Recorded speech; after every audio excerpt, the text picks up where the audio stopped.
Welcome back to Beginner Breadboards, my electronics learning journey. Today we're looking at a full adder using Logic ICs. So here we have three different Logic ICs that we need to use for this.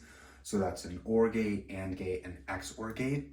So the general idea is this truth table. So we have two inputs, A and B, but we also have another input which is carry in from the LSB before. So with those three, we'll have a sum as well as a carry out, which becomes the carry in for the next bit. So with these three, A, B, and C, we need our sums and our carry outs.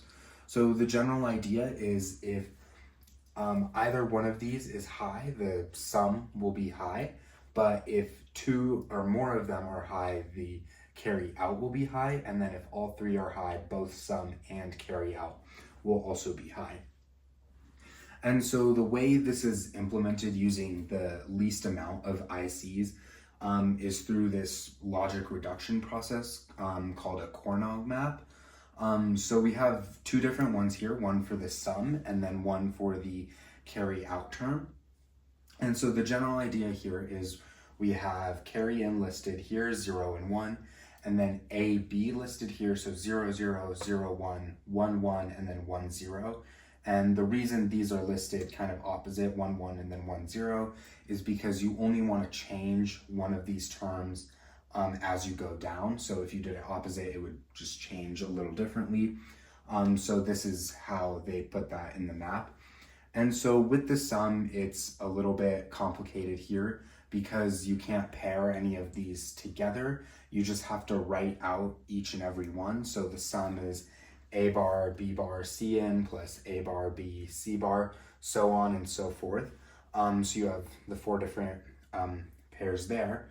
And so with a little bit of factoring, so factoring in the C in term, factoring out the C in term, you're left with this, and then this logic can be reduced to A bar B plus A B bar is an XOR of A and B, and then A bar B bar plus A B is an exclusive NOR of A and B.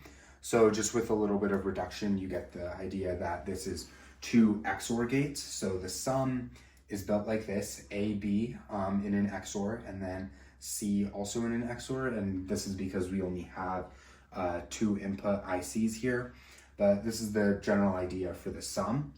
With the carry out, it can work a little bit differently because the adjacent parts of this are paired.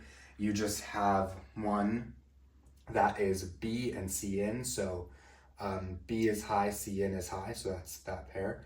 And then you have one that's A and B will make a high, and then A and then C in.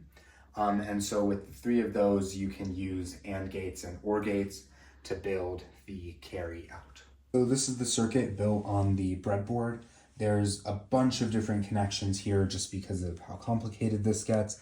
However, the general idea is you have your A, B, and then carry in, and then your two outputs are the sum and then the carry out.